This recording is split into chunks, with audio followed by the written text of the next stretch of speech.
Hey! In front of me is Motorola Moto E20 and today I would like to show you how you can set up an alarm clock on this device. Firstly, access clock and tap on alarm at the bottom left corner.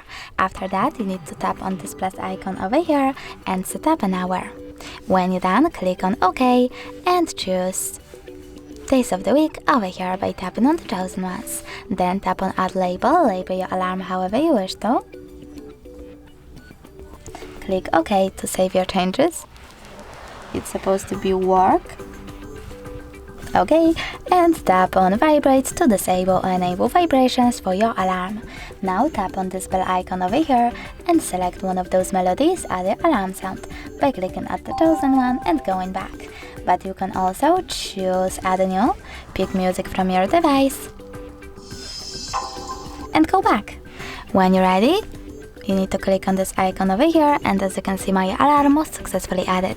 You can turn it off completely by clicking on the switcher next to it and turn it back on the same way.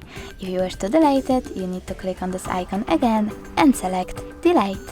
Thanks so much for watching. If you enjoyed this video, leave a like, comment and definitely subscribe. Bye!